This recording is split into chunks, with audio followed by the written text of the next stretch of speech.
भूषणम् नवकञ्जलोचन पञ्चमुखकर पञ्चपदकं दारुणम्।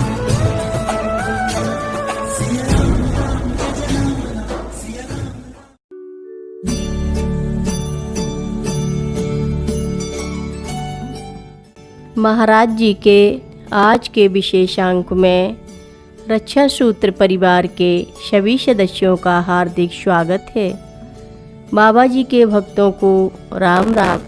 ईश्वर प्राप्त में मोह और अभिमान को आप सबसे बड़ा बाधक बताते और बाबा कहते थे घट में जब तक मोह अभिमान पंडित मूर्ख एक समान। बाबा कहते हैं सारा ब्रह्मांड हमारा घर है, इसमें रहने वाले सब हमारे परिवार के हैं। हर स्त्री माँ और बहन है और हर पुरुष पिता और भाई है। यह सब ईश्वर का परिवार है। तुम उत्कृष्ट सेवा तभी कर सकते हो जब तुम्हारा ध्यान ईश्वर पर केंद्रित हो। ईश्वर को किसी रूप में देखने के प्रयास से अच्छा यह है कि हर वस्तु में उसे देखा जाए। बाबा केवल भगवान को ही कर्ता मानते थे और मनुष्य को असहाय प्राणी।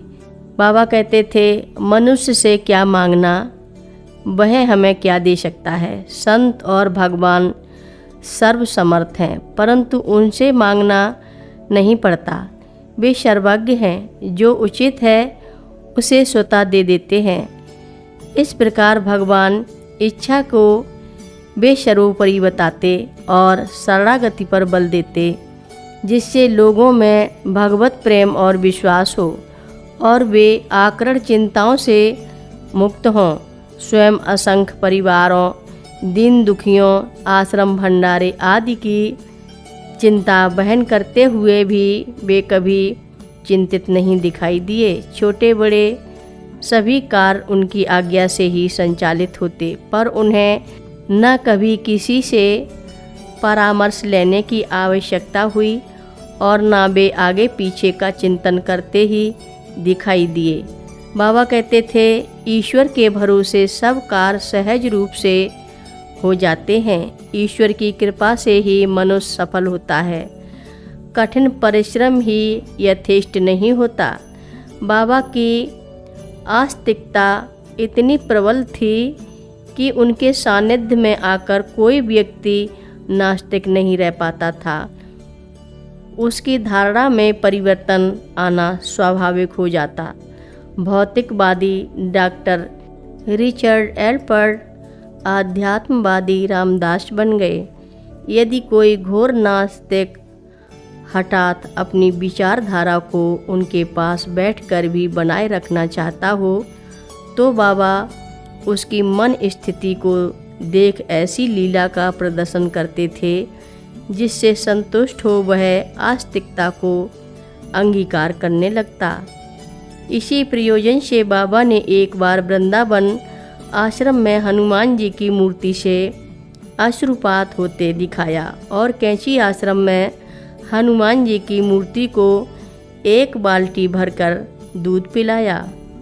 ध्यान को बाबा अवश्य महत्वपूर्ण बताते थे, पर जब कोई व्यक्ति उनके पास बैठकर ध्यान लगाता तो वे तुरंत उसके ध्यान को तोड़ देते थे।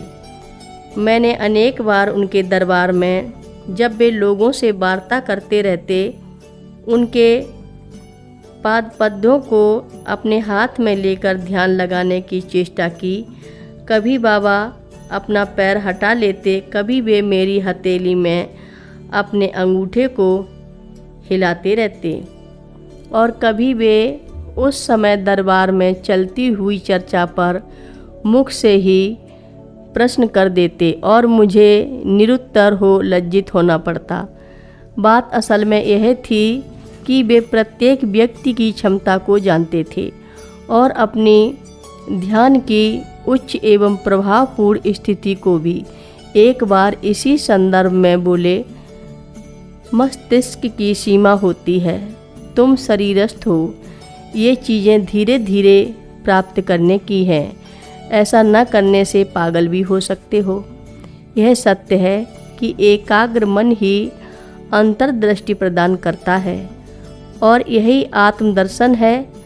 पर ईश्वर स्मरण और प्राणियों की सेवा करने वाले को ध्यान और पूजा की आवश्यकता नहीं है। यह सरलतम साधन है। बाबा कष्टप्रद साधना को महत्व न देकर हृदय की शुद्धता पर जोर देते थे। सही मायने में बाबा का सत्संग उनका दर्शन और स्पर्श ही था। उनका दर्शन व्यक्ति की निजी योग्यता पर निर्भर करता था, क्योंकि वे ऐसे को तैसा दिखाई देते थे। बाबा की दृष्टि आनंदमय थी। उनकी मुद्राएं बहुत आकर्षक होती और वाणी में उनके जादू था। व्यक्ति उनकी डांट और मार खाकर भी उन्हें छोड़ना नहीं चाहता था।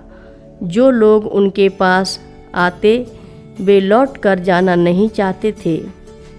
हर रोज़ महाराज जी की कथाएं सुनने के लिए सभी भक्तों का धन्यवाद। रक्षा सूत्र चैनल को सब्सक्राइब करें, शेयर करें और लाइक करें। घंटी बजाना ना भूलें।